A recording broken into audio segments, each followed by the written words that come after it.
தமிழில் முதல் பக்தி சேனல் சாய் டிவி.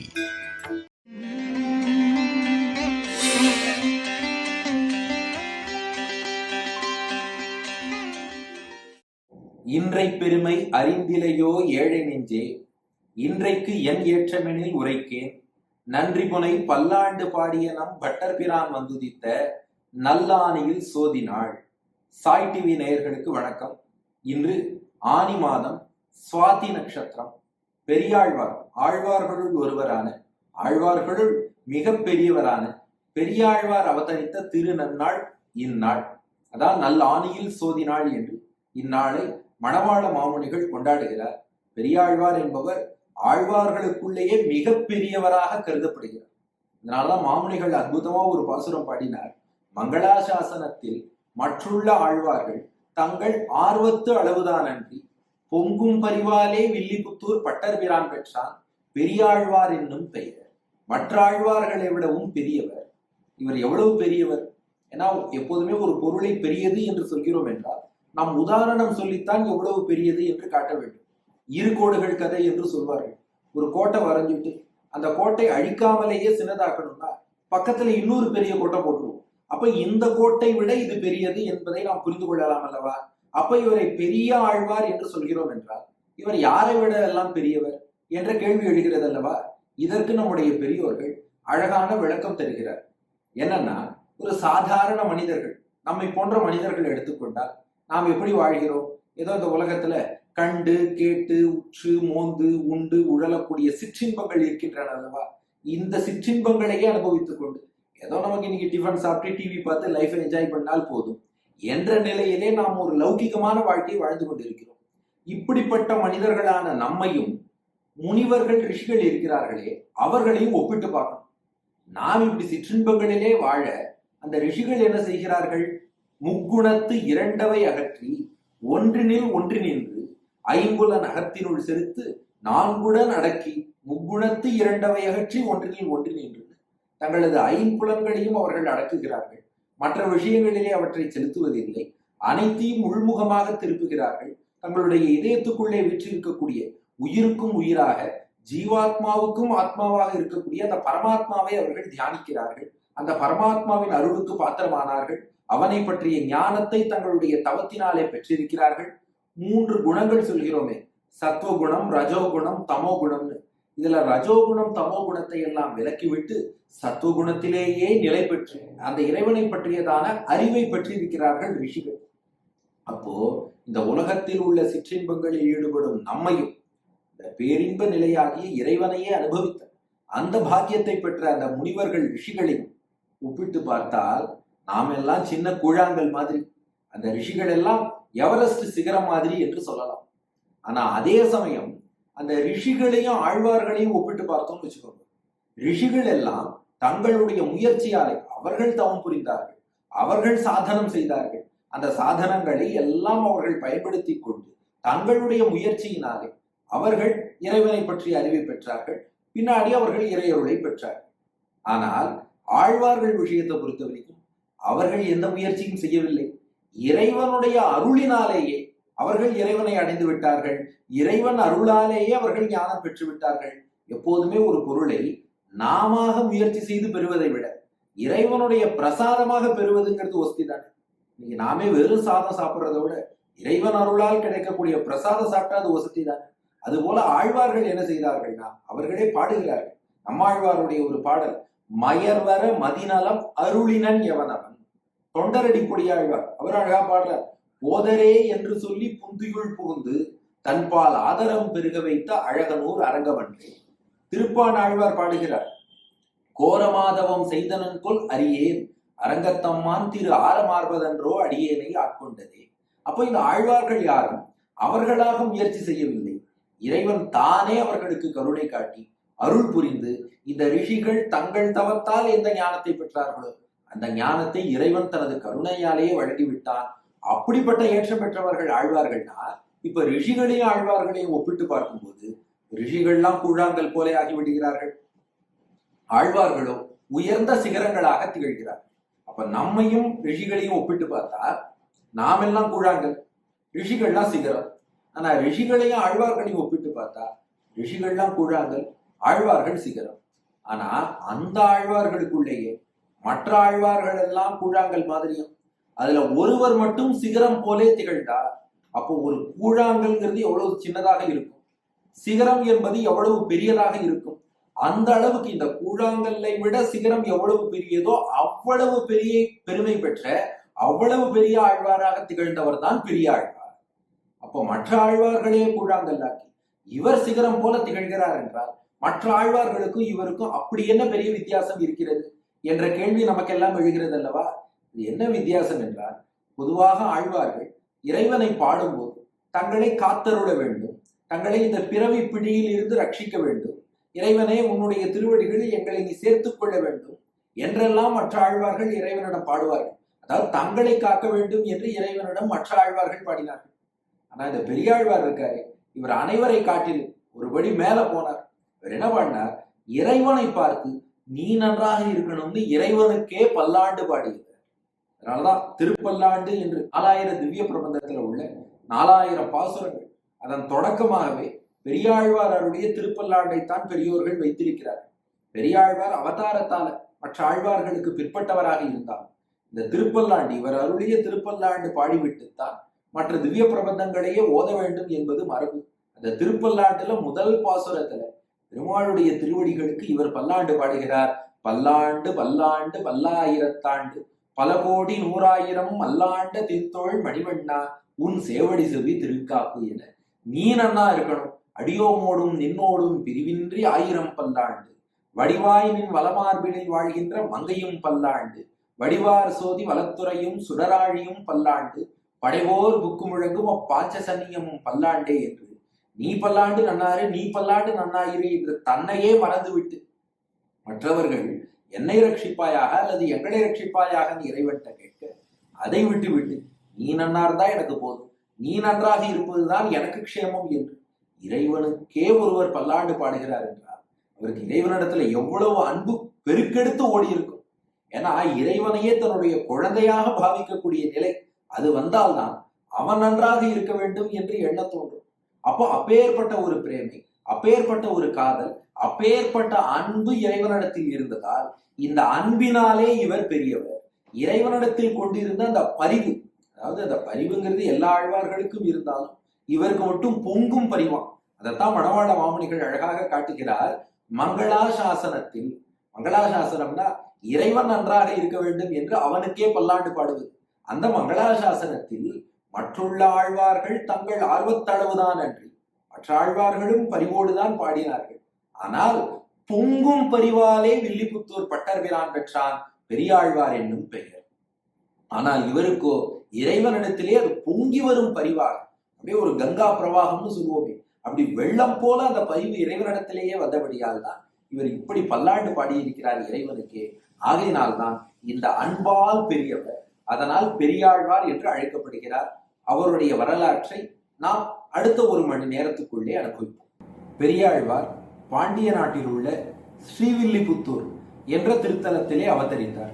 அந்த ஸ்ரீவில்லிபுத்தூரிலே ஷாலாவிரத கோத்திரம் என்ற கோத்திரத்தைச் சேர்ந்த ஒரு அந்தணர் குடும்பம், அந்த குடும்பத்தைச் சேர்ந்த முகுந்த பட்டர் என்ற முன்குடுமி வைஷ்ணவர், அவருடைய மனைவி பத்மவல்லி. இந்த முகுந்த பட்டருக்கும் பத்மவல்லிக்கும் மகனாகத்தான் பெரியாழ்வார் தோன்றினார். ஆக்சுவலா இந்த முகுந்த பட்டருக்கும் பத்மவல்லிக்கும் திருமணமாகி பல வருடங்களாகியும் குழந்தை பேறு என்பது இல்லை. ஆகையினால் அவர்கள் ஸ்ரீவில்லிபுத்தூரிலே கோவில் கொண்டிருக்கக்கூடிய வடபத்திர சாயி, வடபெரும் கோயிலுடையான் என்ற அந்த பெருமாளை போய் பிரார்த்தனை செய்தார்கள். இன்னைக்கும் தமிழ்நாடு அரசு அம்பலத்துல அந்த பெருமாள் கோவிலோட கோபுரம் தான் இருக்கிறது. இந்த வடபத்திர சாயி ஆலிலை கண்ணனாக துயில் கொள்ளக்கூடிய பெருமாள். அந்த வடபத்திர சாயி என்ற பெருமாளிடம் இவர்கள் குழந்தை வரம் வேண்டி பிரார்த்தனை செய்ய அந்த வடபத்திர சாயியின் அனுகிரகத்தாலே இவர்களுக்கு ஒரு ஆண் குழந்தை பிறந்தது. எப்போது என்றால் ஆனி மாதம் சுவாதி நட்சத்திரம் வளர்பிறை ஏகாதசி திதியிலே ஞாயிற்றுக்கிழமையிலே ஒரு குழந்தை கலியுகம் தொடங்கி 46ஆம் வருடத்திலே பிறந்தது. அந்த குழந்தை தான் பெரியாழ்வார். கலியுகம் தொடங்கிய காலம் 3102 பிசி, அதாவது கிமூல 3102ஆம் வருடத்திலே கலியுகம் பிறந்தது என்று சொல்வார்கள். அதிலிருந்து 46வது வருடத்திலே அப்போதுதான் பெரியாழ்வாருடைய அவதாரம். அதுபோல ஆனி மாசம் சுவாதி நட்சத்திரம் வளர்பிறை ஏகாதசி ஞாயிற்றுக்கிழமை அந்த நாளிலே அவர்களுக்கு ஆண் குழந்தை பிறந்தது. அந்த குழந்தைக்கு அவர்கள் விஷ்ணு சித்தர் என்று பெயரிட்டார்கள். விஷ்ணு சித்தர் என்பதற்கு 2 அர்த்தங்கள் உண்டு. முதல் அர்த்தம் என்னன்னா, விஷ்ணுவை சித்தத்தில் கொண்டவர். சித்தம் என்றால் நம்முடைய சிந்தனை, மனசு. மனசுல எப்போதும் விஷ்ணு திருமாலையே தியானித்துக் கொண்டிருப்பவராக இவர் விளங்கப் போகிறார். அதனால விஷ்ணு சித்தர் என்று பெயரிட்டார்கள். அல்லது விஷ்ணுவின் சித்தத்தில் இடம்பெற்றவர் விஷ்ணு சித்தர். ஏன்னா நாம் பெருமாளை நினைக்கிறோமா இல்லையாங்கிறது ஒரு புறம் இருக்கட்டும், பெருமாள் நம்மள நினைக்கணுமே. ஏன்னா பல பேர் என்ன செய்வார்கள் என்றால், திருப்பதிக்கு விஐபி தர்ஷனுக்கு டிக்கெட் வாங்கி கொண்டு நேரம் நாங்கள் போய் விரைவில் பெருமாளை பார்த்து விட்டு வருகிறோம் என்று செல்பவர்களும் உண்டு. சில ஏழைகள் 7 நாட்கள் நடந்தே 7 மலைகளையும் ஏறி போய் மெதுவா ஒரு நொடியாக இந்த திருவேங்கடமுடையான் நிற்க மாட்டோமா என்று ஏங்கி கொண்டு செல்பவர்களும் உண்டு. ஆனா இதுல என்ன விஷயம்னா, இந்த விஐபி தர்ஷன்ல போறாரு, அவர் பெருமாளை நல்லா பார்ப்பார், ஆனா பெருமாள் அவரை பார்ப்பாராங்கிறது கேள்விக்குறி. ஆனா இந்த 7 நாட்கள் ஒரு ஏழை நடந்தே 7 மலைகளையும் கடந்து சென்று அங்கே திருவேங்கடமுடையான் முன்னாடி ஒரு நொடி நின்னாரே, அவர் பெருமாளை பார்த்தாரோ இல்லையோ, பெருமாள் நிச்சயமாக அந்த ஏழையை நன்கு பார்த்து நன்கு கட்டாட்சம் செய்திருப்பார். அதுதான் பெருமாளுடைய இயல்பு. அதுபோல நாம் சித்தத்தில் அவசியம் பெருமாளை கொள்ள வேண்டியதுதான். ஆனா அதோட முக்கியம், அவர் நம்மை நினைத்து நமக்காக அனுகிரகம் செய்து விட்டால் அது இன்னும் வசதி தானே. ஆகையினால இவர் விஷ்ணுவை தன் சித்தத்தில் கொண்டிருந்ததோடு மட்டுமில்லாமல் விஷ்ணுவின் சித்தத்தில் இவரும் இடம்பெற்றிருந்தார். அதனால் விஷ்ணு சித்தர் என்று இவருக்கு திருப்பெயர். அது மட்டும் இல்லை, இவர் கருடனுடைய அம்சமாக தோன்றியவர். ஆழ்வார்கள் 12 என்ன ஏற்றம்னா, அந்த 12 பெருமாளுடைய நித்திய சூரிகள் என்று சொல்வார்கள்.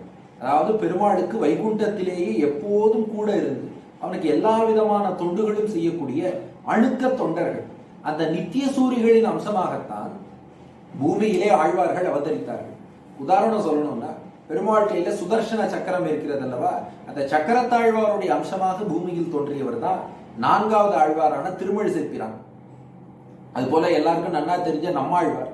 அந்த நம்மாழ்வார் பெருமாளுடைய படை தளபதியான விஸ்வக்சேனருடைய அம்சமாக தோன்றினார். திருமங்கை ஆழ்வார் அவர் பெருமாளுடைய சார்ங்க வில்லின் அம்சமாக தோன்றினார். ஆண்டாள் அவள் பூமி தேவியின் அம்சமாக தோன்றினாள். இப்படி ஆழ்வார்கள்ல நாம் யாரை எடுத்துக்கொண்டாலும் அவர்கள் பெருமாளுடைய சில அணுக்க தொண்டர்களுடைய அம்சமாக தோன்றியவர்கள். அதுபோலத்தான் பெரியாழ்வார் கருடன்.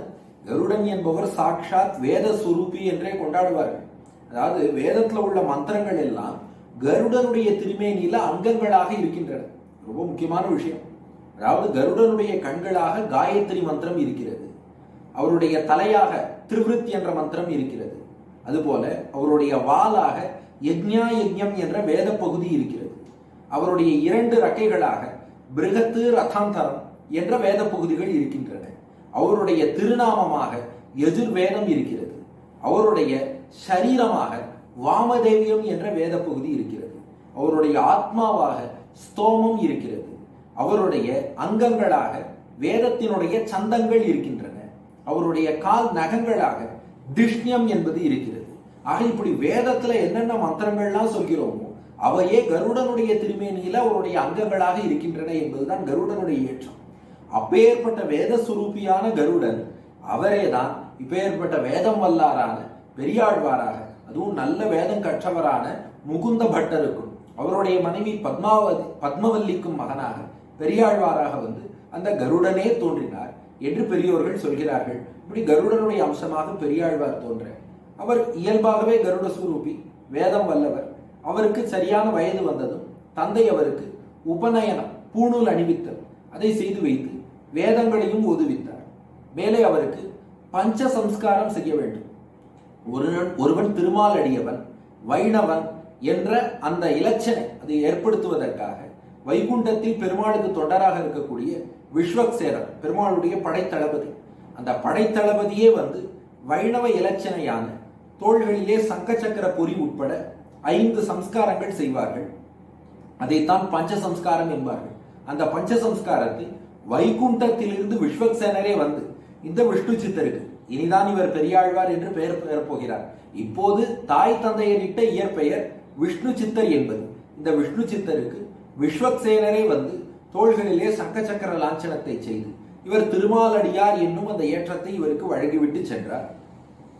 இவருக்கு மனமோ சிறு வயதிலிருந்து இயல்பாகவே கண்ணனிடம் ஈடுபட்டது.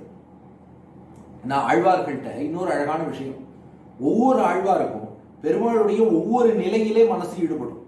முதல் 3 ஆழ்வார்கள், பொய்கை ஆழ்வார், பூதத்தாழ்வார், பேயாழ்வார், இந்த 3 ஆழ்வார்களையும் பார்த்தா முக்கியமாக வைகுண்டத்தில் உள்ள பெருமாளான பரவாசுதேவனையும் அதுபோல ஓங்கி உலகளந்த திரிவிக்ரம பெருமாள் வாமனனாக வந்து திரிவிக்ரமனாக ஓங்கி உலகளந்தார் அல்லவா, அந்த திரிவிக்ரமன், இந்த 2 பெருமாளை தான் முதல் 3 ஆழ்வார்கள் முக்கியமாக பாடுவார்கள். 4வது ஆழ்வார் திருமழிசை பிரான். அவர் என்ன பண்ணுவார்னா, நமக்குள்ளேயே அந்தர்யாமியா பெருமாள் இருக்கிறார் அல்லவா, எல்லோருக்குள்ளேயுமே அந்தர்யாமின்னு உள்ள பெருமாள் இருக்கார். அப்படி நமக்குள்ளேயே இருக்கிற பெருமாளை அவர் பாடுவார். உட்கிடந்த வண்ணமே புறம்பு சிந்து காட்டிடே, நின்றதும் இருந்ததும் கிடந்ததும் என் நெஞ்சுளே. இப்படி அவர் அந்தர்யாமியே முக்கியமாக பாடுவார். அதுபோல நம்மாழ்வார், பெரியாழ்வார், ஆண்டாள், இந்த மூவருமே கண்ணனுக்கென்றே பிறந்தவர்கள். நம்மாழ்வாருக்கு உண்ணும் சோறு, பருகு நீர், தின்னும் வெற்றிலை எல்லாம் கண்ணன். பெரியாழ்வாரோ கண்ணனையே தன்னுடைய குழந்தையாக கருதி பொங்கும் பரிவோடு அவனுக்கு பிள்ளை தமிழே பாடினவர். ஆண்டாளோ அந்த கண்ணனையே தனக்கு கணவனாக கருதி அவனையே முடிவில் மணந்தவள். அதனாலதான் கவியரசு கண்ணதாசன் அழகா சொன்னார், ஆண்டாள் தமிழை ஆண்டாள், கோதை ஆண்டாள் தமிழை ஆண்டாள், கோபாலனை அல்லால் திருமணம் வேண்டாள், கோபாலனான கண்ணனைத்தான் மணப்பேன் என்று உறுதி பூண்டிருந்தாள். மானிடவர்க்கென்று பேச்சுப்படில் வாழகில்லேன் என்றாள். அந்த கண்ணனையே மணக்கவும் செய்தாள். அப்ப நம்மாழ்வார், பெரியாழ்வார், ஆண்டாள் 3 பேரும் கண்ணன். குலசேகர பெருமாள் அவர் ராமனுக்கென்றே அவதரித்தவர், ராமனையே பாடுவார். அதுபோல மதுரகவி ஆழ்வார்கிறவர் தன்னுடைய குருவான நம்மாழ்வாரையே முழுமையாக பாடக்கூடியவர்.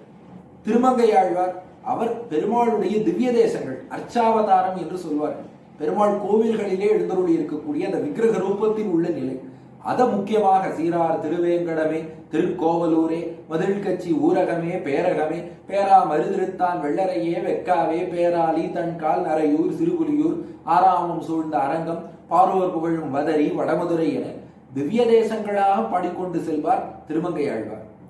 திருப்பாணாழ்வார் 2 திவ்ய தேசங்கள் பாடினார், திருவேங்கடம், திருவரங்கம். முக்கியமா அவருக்கு திருவரங்கம், அத்தோட கொஞ்சம் அடிஷ்னலா திருவேங்கடம், திருமலையும் சேர்த்து பாடினார்.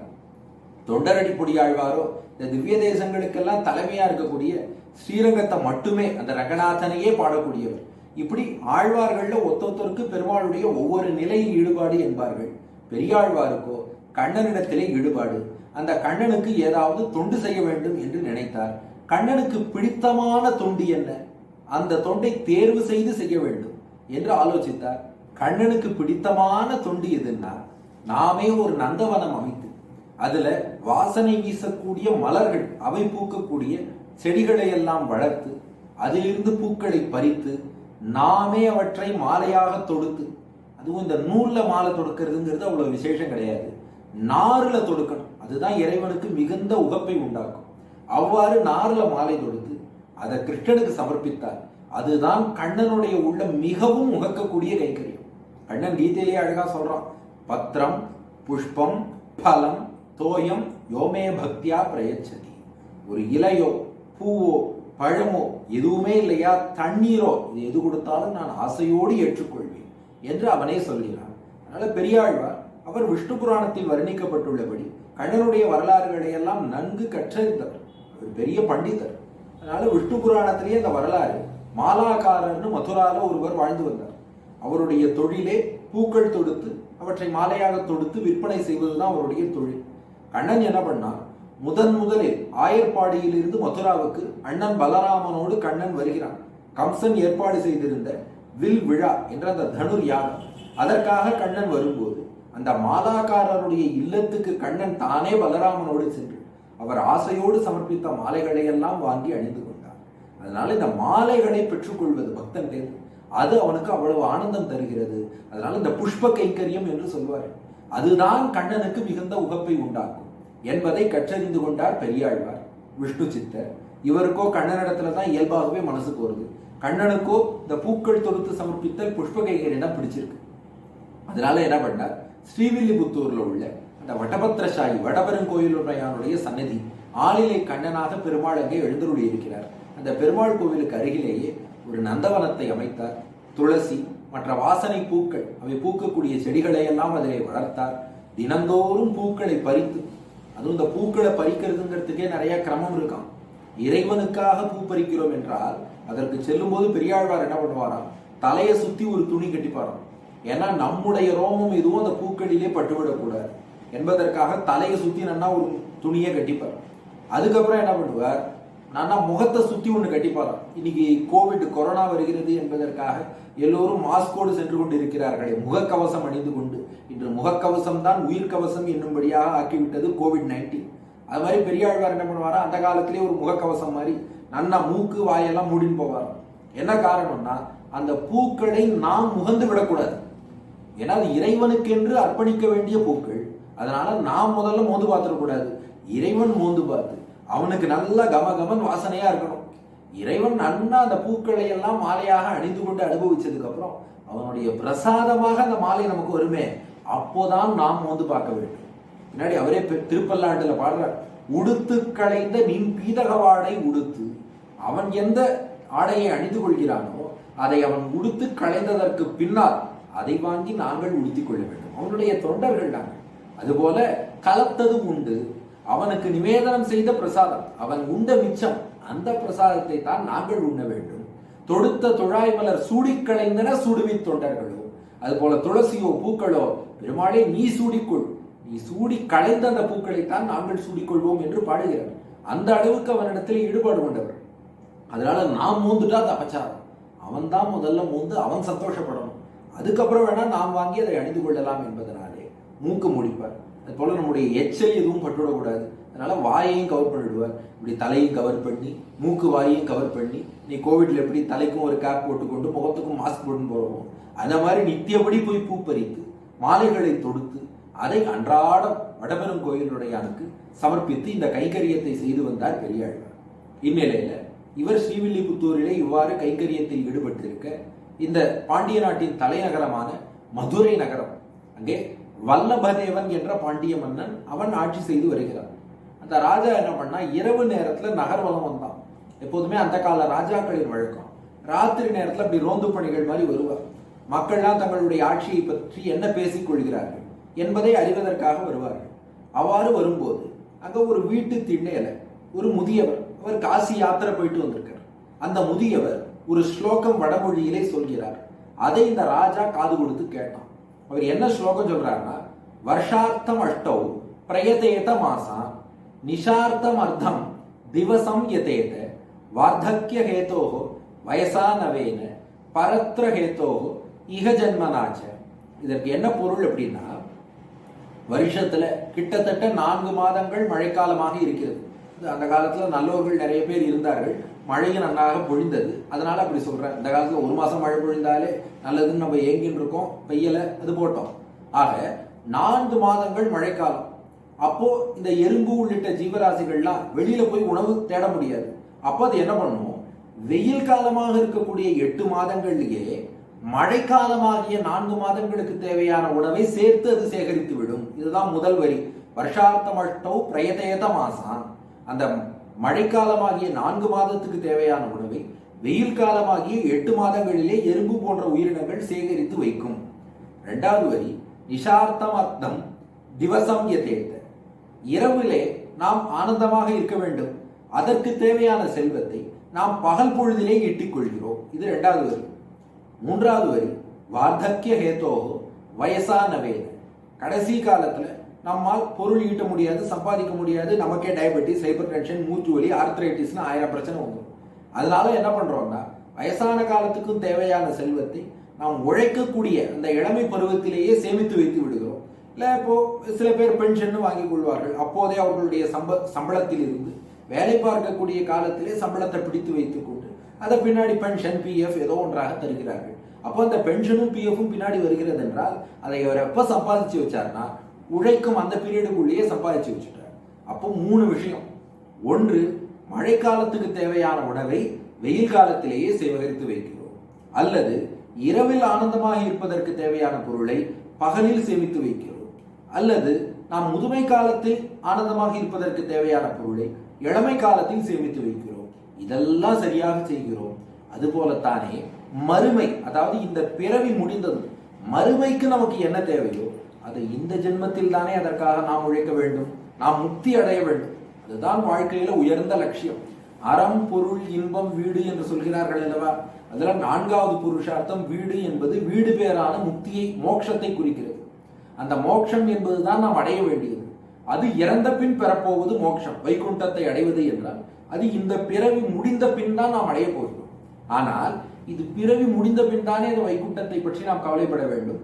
இப்போது ஏன் என்று நினைக்காமல், எப்படி மழைக்காலத்துக்கு தேவையானதை வெயில் காலத்திலேயே சேமித்து விடுகிறோமோ, எப்படி இரவுக்கு தேவையானதை பகல் பொழுதிலேயே சேர்த்து விடுகிறோமோ, எப்படி வயதான காலத்துக்கு தேவையானதை இளமை பருவத்திலேயே சேமித்து விடுகிறோமோ, அதுபோலத்தான் மரணத்துக்கு பின் பெறக்கூடிய மோட்சத்துக்கு மரணத்துக்கு முன் இந்த வாழ்க்கையில் தான் நாம் உழைத்தாக வேண்டுமே ஒழிய, அது மரணத்துக்கு அப்புறம் என்ன வந்தா பார்த்துக்கலாம், நரகம் போனா என்ன சொர்க்கம் போனா என்னன்னு பேசாமல், நாம் முக்தி அடைவதற்கு தேவையான அந்த முயற்சி, அதற்கு என்ன நாம் செய்ய வேண்டுமோ அதை நாம் வாழ வேண்டிய காலத்திலேயே செய்ய வேண்டும். அதுதான் இந்த ஸ்லோகத்தின் கருத்து. ராஜா கேட்டதும் உனக்கு பொறி தட்டி போச்சு. ஆஹா, நாம் பிறவியை ஏதோ வீணாக்கி வருகிறோம் போல இருக்கிறது. இவருடைய இந்த வார்த்தைகள் இவ்வளவு கருத்தாழம் இருக்கிறது. ஏதோ ஒரு சாதாரண ஸ்லோகம் சொல்கிறாரோ என்று நான் கருதினேன். ஆனா இவர் பெரிய விஷயம் சொல்லிட்டார். மறுமைக்கு தேவையானது இம்மையில் தான் நாம் சம்பாதித்துக் கொள்ள வேண்டும் சொல்லிட்டார். அப்ப நாம் முக்தி அடைய வேண்டும் என்றால் யாரை வணங்குவது? ராஜாக்கு ஒரு விஷயம் தெளிவாயிடுது. சரி, நாம் முக்திக்காக இந்த பிறவியிலேயே உழைக்க வேண்டும். சரி, உழைக்கணும்னா யாரை வணங்க வேண்டும், யார் முக்தி தருவார்கள்? இந்த சிந்தனை ராஜாவோட மனசுல ஓடியது. அதனால ராஜா என்ன பண்ணா, தன்னுடைய செல்வ நம்பி என்று ராஜாவுக்கு ஒரு புரோகிதர் இருந்தார். அவர் தான் மந்திரி, அவர் தான் புரோகிதர். அந்த செல்வ நம்பி என்பவரிடம் வந்து இந்த தான் கேட்ட இந்த ஸ்லோகத்தையும் சொல்லி, இவ்வாறு நான் முக்தி அடைய வேண்டும் என்றால் நான் யாரை வணங்க வேண்டும்னு கேட்டான். அந்த செல்வ நம்பி சொன்னார், அதுக்கு ஒரு ஸ்லோகமே இருக்கு. ஆரோக்கியம் பாஸ்கராத் இச்சேத், தனம் இச்சேத் ஹுதாசனாத், சங்கராத் ஞானம் இச்சேத், மோட்சம் இச்சேத் ஜனார்தனாத். அதாவது நல்ல உடல் ஆரோக்கியம் வேண்டுபவர்கள் சூரியனை வணங்குவார்கள். அதுபோல செல்வம் வேண்டும் என்று நினைப்பவர்கள் அக்னியை வணங்குவார்கள். ஞானம் பெற விழைப்பவர்கள் சிவபெருமானை வணங்குவார்கள். முக்தியை விரும்புபவர்கள் திருமாலை வணங்குவார்கள் என்று இந்த ஸ்லோகம் சொல்கிறது. அப்ப திருமால் முக்தி அளிக்க வல்லவர், அவரோட டிபார்ட்மெண்ட் அது. அதனால இருந்தாலும் இந்த செல்வ நம்பி யோசித்தார், திருமால் தான் முக்தி அளிப்பார்னு நாம் இப்போதே சொன்னால் ராஜாவோட மனசுக்கு அது பிடிபடாது. அதனால அவர் என்ன சொன்னார், அரசே, நீங்கள் ஒரு பெரிய சதஸ் நடத்துங்கள். அந்த காலத்துல சதஸ்னு பெரிய வித்வான்களை வைத்து கூட்டங்கள், இன்னைக்கு கான்ஃபரன்ஸ் என்று சொல்கிறோம் அல்லவா, அது போல கூட்டங்கள் நடத்துவார்கள். அவர்கள் வேதங்களை எல்லாம் சொல்லி ஒருவருக்கு ஒருவர் விவாதம் செய்து அதுல ஒரு கன்க்ளூஷன், ஒரு முடிவுக்கு அவர்கள் வருவார்கள். அந்த மாதிரி ஒரு சதஸ் நடத்துங்கள்.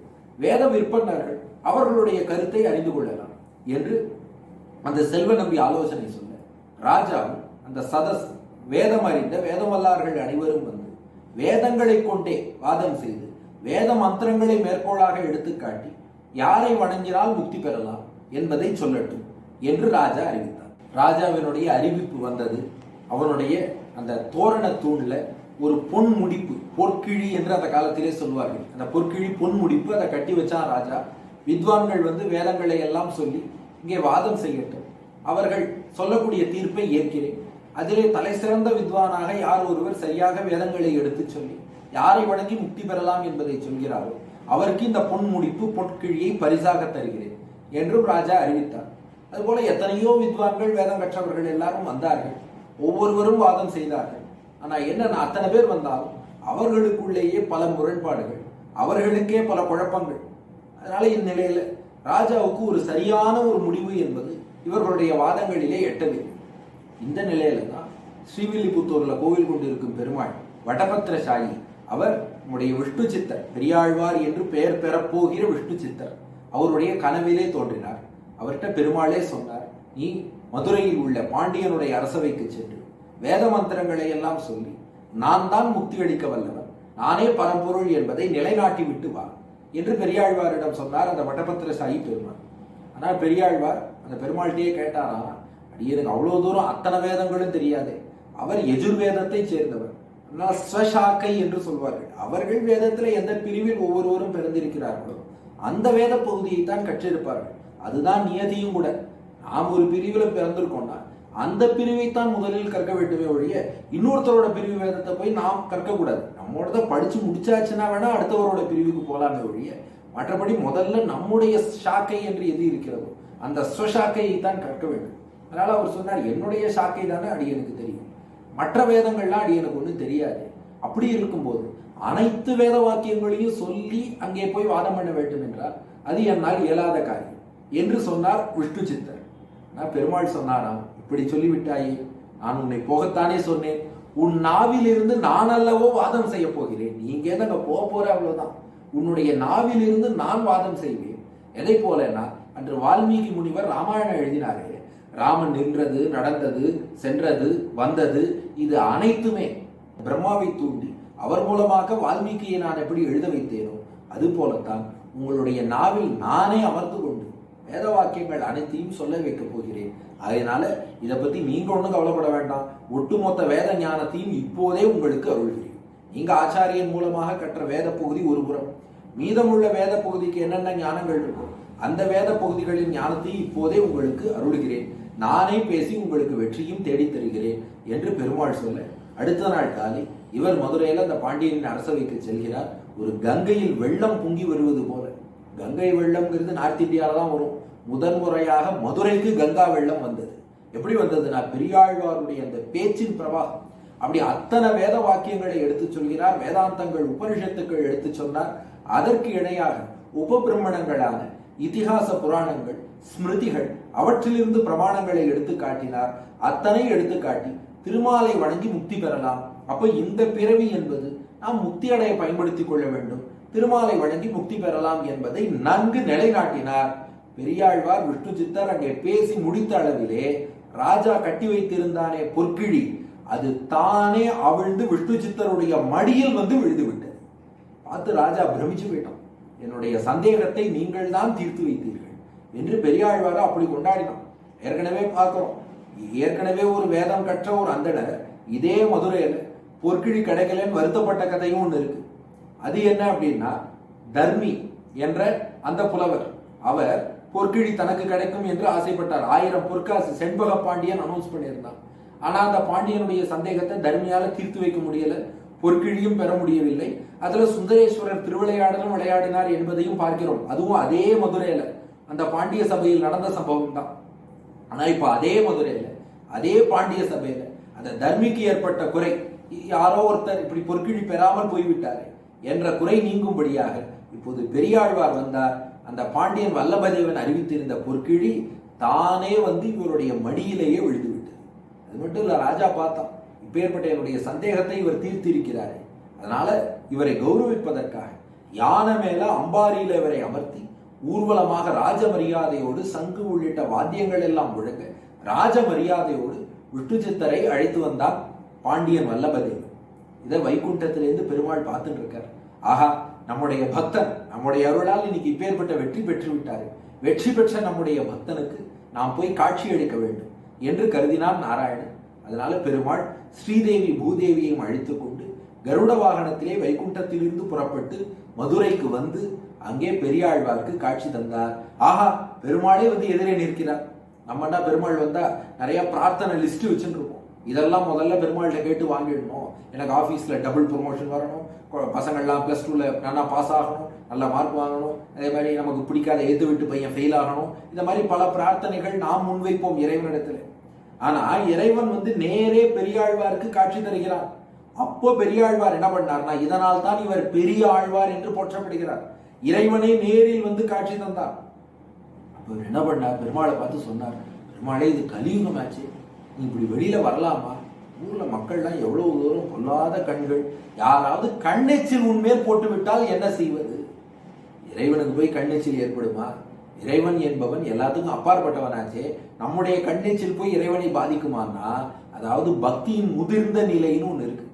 அந்த பக்தியின் முதிர்ந்த நிலையில இறைவன் ரொம்ப பெரியவன், இதுக்கெல்லாம் அப்பாற்பட்டவன், பெரிய சக்தி மிக்கவன்கிற எண்ணங்கள்லாம் மறைந்து இறைவனையே தன்னுடைய குழந்தை என்று நினைக்கக்கூடிய அந்த பாவம் வந்துடும். அதாவது இறைவனுடைய அழகிலும் அவனுடைய குணங்களிலும் அவனுடைய மென்மையிலும் நாம் ஈடுபட ஆக அவனே நம்முடைய குழந்தை என்று எண்ண தோன்றிவிடும்.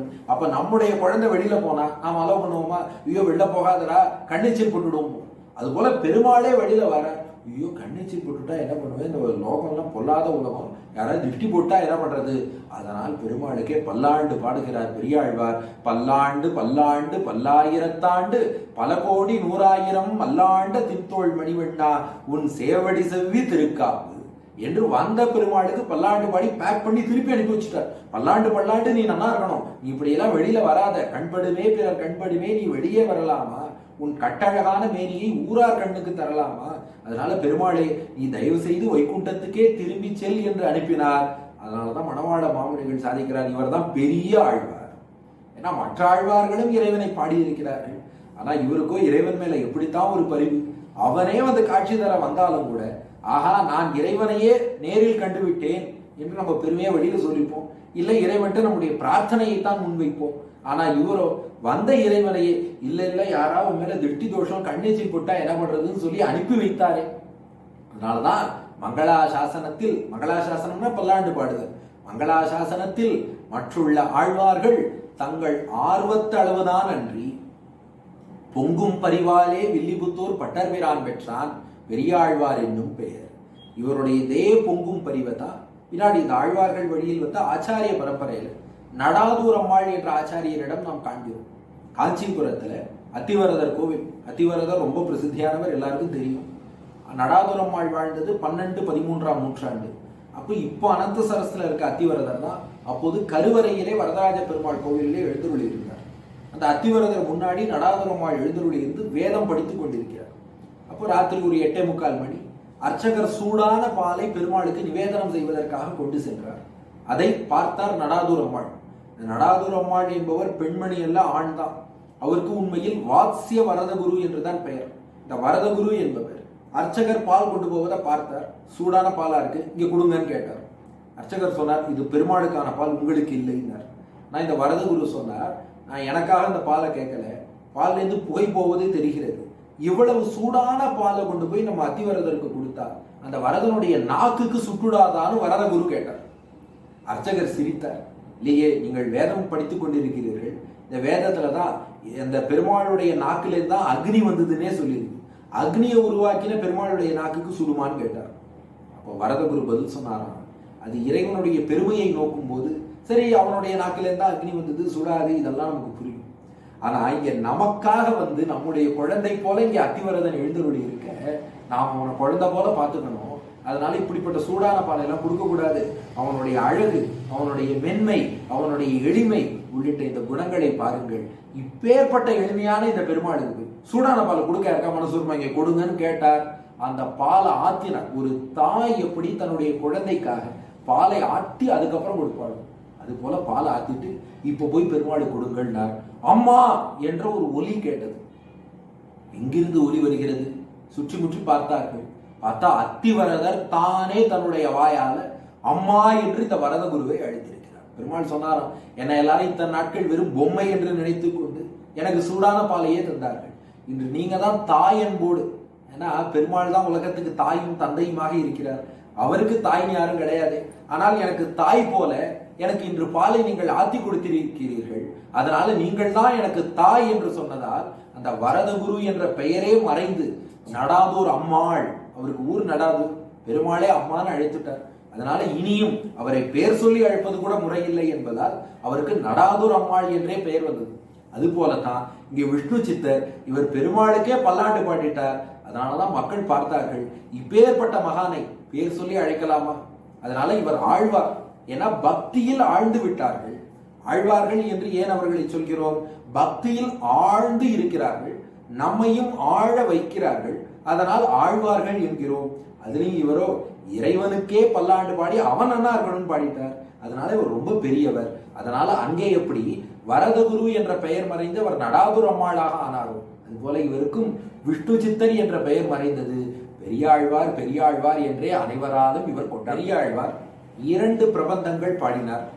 ஒன்று திருப்பல்லாண்டு, அதான் இப்ப பார்த்தோம், பெருமாளுக்கே பல்லாண்டு பாடி அடியோமோடும் நின்னோடும் பிரிவின்றி 1000 பல்லாண்டு, வடிவாய் நின் வலமார்பினில் வாழ்கின்ற மங்கையும் பல்லாண்டு, வடிவார் சோதி வளத்துறையும் சுடராழியும் பல்லாண்டு, படைப்போர் புக்குமுழகும் அப்பாஞ்சசன்னியமும் பல்லாண்டே என தொடங்கி பல்லாண்டு பல்லாண்டு என பெருமாளுக்கே மங்களாசாசனம் செய்கிறார். அது முதல் பிரபந்தம் திருப்பல்லாண்டு. இரண்டாவது பிரபந்தம் பெரியாழ்வார் திருமொழி. ஏற்கனவே அடியேன் விண்ணப்பித்தேன். இவர் ஸ்ரீ விஷ்ணு புராணத்தில் வர்ணிக்கப்பட்டபடி கண்ணபிரானுடைய அனைத்து லீலைகள், அதுவும் குறிப்பா பால லீலைகள், குழந்தை கண்ணன் என்னென்ன லீலைகள்லாம் பண்ணானோ, அவன் வெண்ண திருடினதாகட்டும், கோவர்தன மலையை தாங்கி பிடித்து நின்றதாகட்டும், காளியன் மேலே நடனமாடியதாகட்டும், இப்படி அவன் செய்த ஒவ்வொரு லீலை எல்லாத்துக்கும் 10 பாட்டு பாடியிருக்கார். பிள்ளை தமிழ் என்று தமிழிலே சொல்வார்கள். ஒரு குழந்தை பிறந்ததிலேருந்து ஆரம்பிச்சு அந்த குழந்தையின் ஒவ்வொரு பருவமாக சொல்லிக் கொண்டு வருவார்கள். காப்பு, சப்பாணி, தளர்நடை, அம்புலி, நிற்றல், இது போல பல பருவங்களாக ஒரு குழந்தையின் வளர்ச்சி அப்படியே பாடிக்கொண்டு வருவார்கள். அப்படியே கிருஷ்ணனுக்காக ஒரு பிள்ளை தமிழே பாடியிருக்கிறார் பெரியாழ்வார். அதாவது கண்ணனுடைய அவதாரத்தில் இருந்து தொடங்குகிறார். வண்ண மாடங்கள் சூழ் திருக்கோட்டியூர் கண்ணன் கேசவன் நம்பி விரந்தினில் எண்ணெய் சுண்ணம் எதிரெதிர் தூவிட கண்ணன் முற்றம் கலந்தளராயிற்றே என்று கண்ணபிரான் அவதரித்த போது ஆயர்பாடியிலே, ஏன்னா இவன் ஒருத்தி மகனாய் மதுராவிலே பிறந்து ஓரிரவில் ஒருத்தி மகனாய் இன்னொருத்தியின் மகனாக யசோதையின் மகனாக அந்த ஒரே இரவுல ஆயர்பாடிக்கு டிரான்ஸ்பர் ஆன குழந்தை.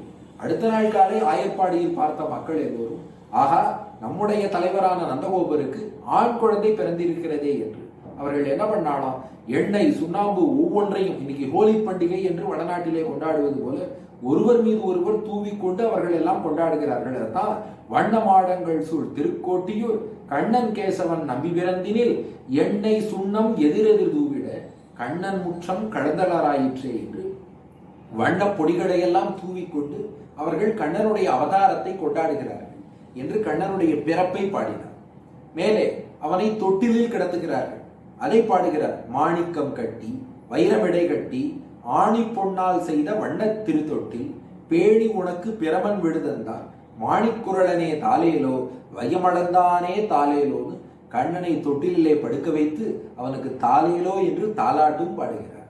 கானார் நறுந்துழாய் கை செய்த கண்ணியும் வானார் செழுஞ்சோலை கற்பகத்தின் வாசிகையும் தேனார் மலர் மேல் திருமங்கை போத்தந்தாள் கோனே அழேரழேல் தாலேலோ குழந்தை கிடந்தானே தாலேலோ என்று பாடுகிறார். மேலே இப்படி ஒவ்வொரு பருவமாக வருகிறார். தூணிலா முற்றத்தை போந்து விளையாட வானிலா அம்புலி சந்திரா வாவென்று நீலிலா நின்புகழான் என்ற ஆயர்தம் கோணிலாவ கொட்டாய் சப்பாணி குழந்தை கிடந்தானே சப்பாணி என்று சப்பாணி பருவம் என்று சொல்வார்கள். அதையும் பாடியிருக்கிறார். அடுத்தது தளர்நடை பருவம். ஒரு குழந்தை மெல்ல அப்பதான் தளர்நடை நடக்க தொடங்குகிறது. தவழ்ந்திருக்கும் நிலையிலிருந்து நின்று லேசாக நடக்க தொடங்குது.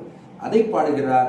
தொடர் சங்கிலிகை சலார் பிலார் என்ன தூங்கு பொன் மணி ஒலிப்ப படுமும் மத புனல் சோர வாரணம் பையன் நின்றூர்வது போல் உடன்குடி கிங்கிணி ஆற வாரிப்ப உடைமணி பறைகரங்க தடந்தாள் இணை கொண்டு சார்ங்க பாணி தளநடை நடவாகும் என்று பாடுகிறார். அதுபோல யசோதை கண்ணனை நீராட்ட அழைப்பதாக நீராட்டல் பாசுரங்கள்னு 10 பாட்டு பாடியிருக்கார். வெண்ணெய் அளைந்த குணுங்கும் விளையாடு புழுதியும் கொண்டு திண்ணனையின் விரா உன்னை தேய்த்து கிடக்க நான் ஒட்டேன் எண்ணெய் புளிப்பழம் கொண்டு இங்கு எத்தனை போதும் இருந்தேன் நன்னல் அறிய பிரானே நாரணா நீராட வாரா என்று. ஏன்னா அந்த குழந்தைகள்லாம் குளிக்க வரமாட்டேன்னு அடம்பிடிக்கும். அடம்பிடிக்கிற குழந்தைய அம்மா கம்பல் பண்ணி குளிப்பாட்டுவார். அவ்வாறு கண்ணனை யசோதை குளிக்க அழைப்பதாகவே அதற்கு 10 பாடல்கள் நீராட்டல் என்று பாடியிருக்கிறார். இந்த 10 பாடல்களுக்கு என்ன சிறப்புன்னா, இன்றைக்கும் பெருமாள் கோவில்களிலும் அல்லது திருமால் அடியார்களுடைய இல்லங்களிலும் பெருமாளுக்கு அபிஷேகம் திருமஞ்சனம் செய்யும் போது இந்த நீராட்டலுக்கென்று பெரியாழ்வார் பாடிய 10 பாடல்களை சொல்லித்தான் இறைவனை நீ திருமஞ்சனம் கண்டருளவா என்று அழைப்பது வழக்கம்.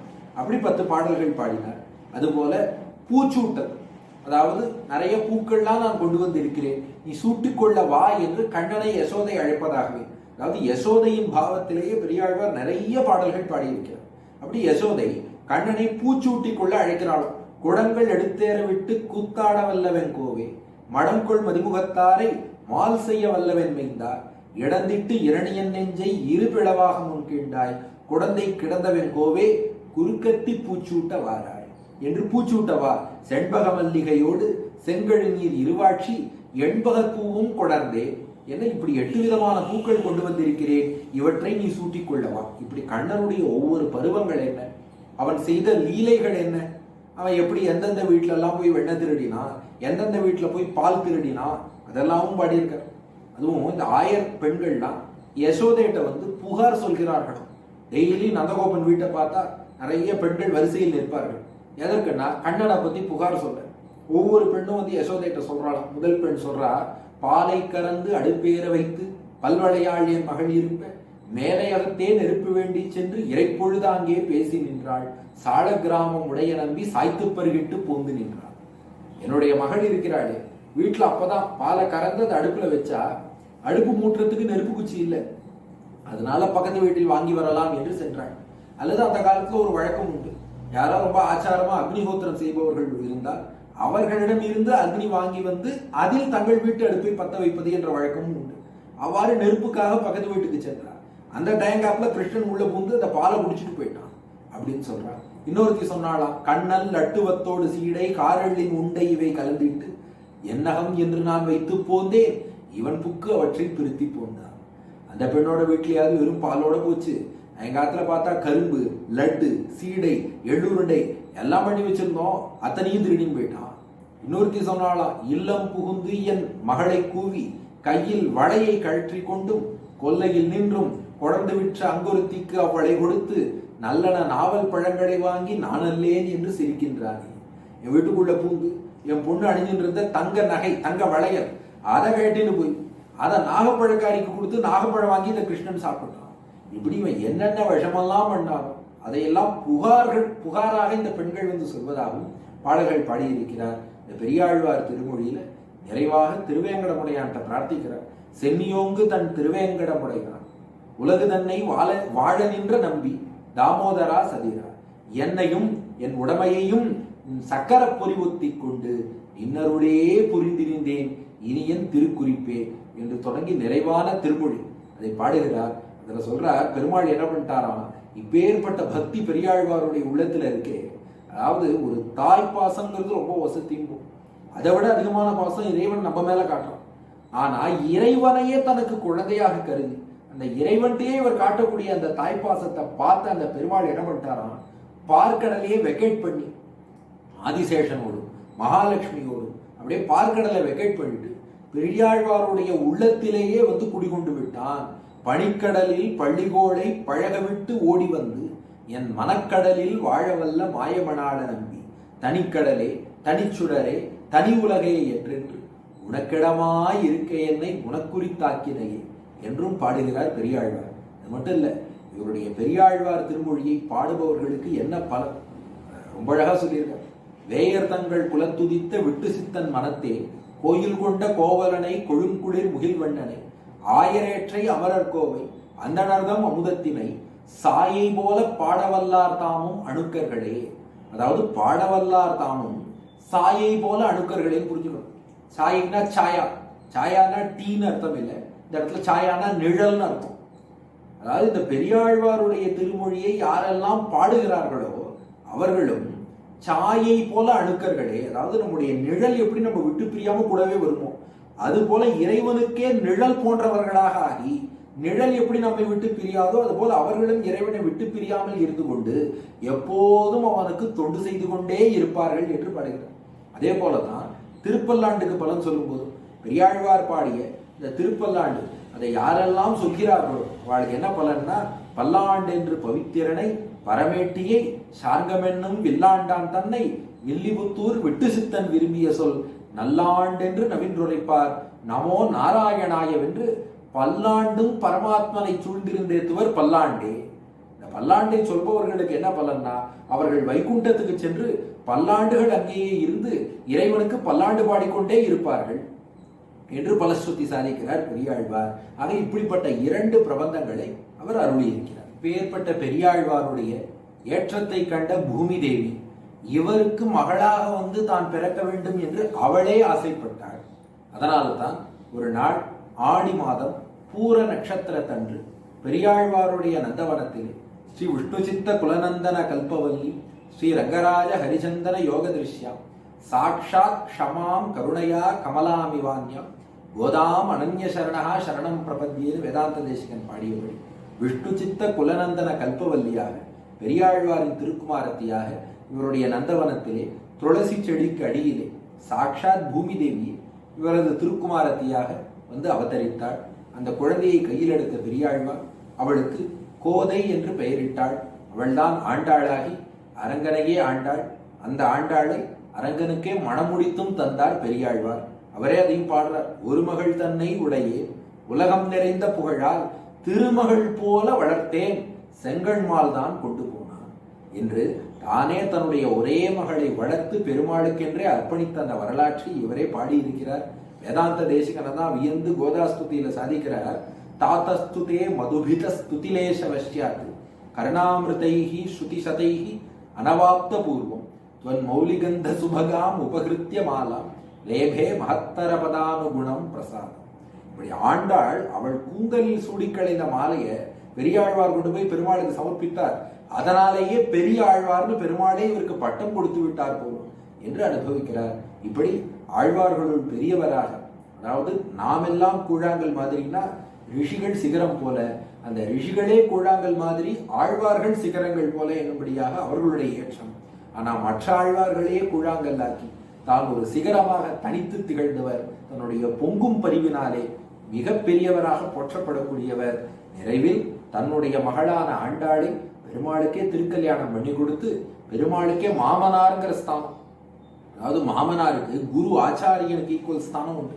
அப்படி பெருமாளுக்கே மாமனாராக, அதனாலதான் குருமுகம் அனதீத்திய பிராக வேதான சேஷம் நரபதி பரிக்ளுப்தம் சுல்கமாதாத்து காமஹா ஸ்வசுரம் அமரவந்தியம் ரங்கநாதஸ்ய சாட்சாத் என்று சொல்கிறோம்.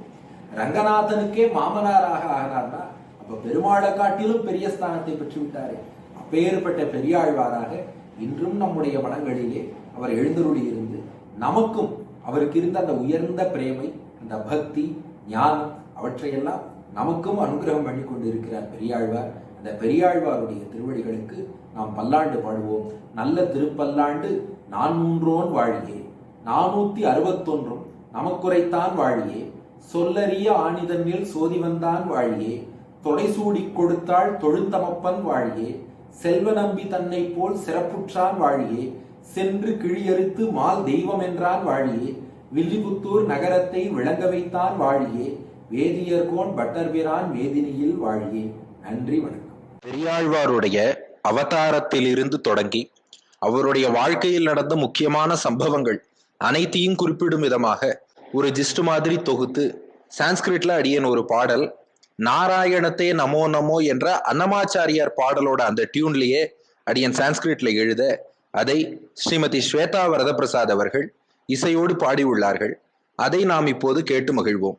விஷ்ணு சித்த சூரிம் நமாம்யஹம் விஷ்ணு சித்த சூரிம் நமாம்யஹம் விஷ்ணு சித்த சூரிம் நமாம்யஹம் மிதுனே ஸ்வாதிபேஜாதம் நமாம்யஹம் விஷ்ணு சித்த சூரிம் நமாம்யஹம் மிதுனே ஸ்வாதிபேஜாதம் நமாம்யஹம் விஷ்ணு சித்த சூரிம் நமாம்யஹம்.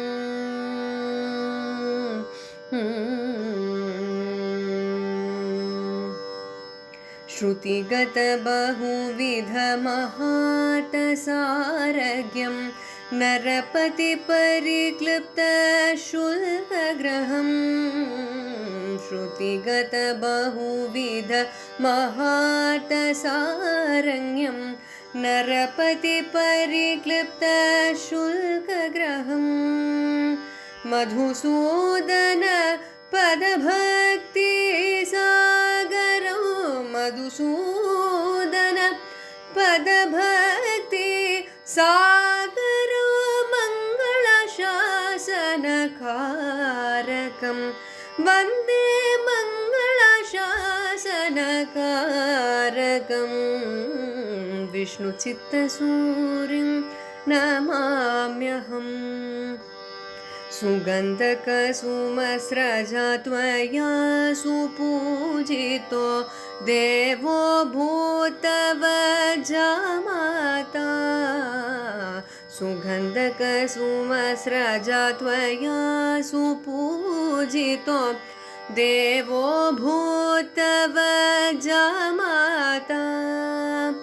बुधनायक प्रेमरसा बुधनायक प्रेम रसास्पद गोदातात त्वमहं भजे भजे गोदातात त्वमहं भजे विष्णुचित्तसूरिं नमाम्यहं मिथुने स्वाथिभजातं नमाम्यहं विष्णुचित्तसूरिं नमाम्यहम् சாய் டிவி நிகழ்ச்சிகள் உங்களுக்கு பிடிச்சிருக்கா? லைக் பண்ணுங்க, ஷேர் பண்ணுங்க, கமெண்ட் பண்ணுங்க, சப்ஸ்கிரைப் பண்ணுங்க. பக்கத்தில் இருக்கிற பெல் சிம்பலை பிரஸ் பண்ணுங்க.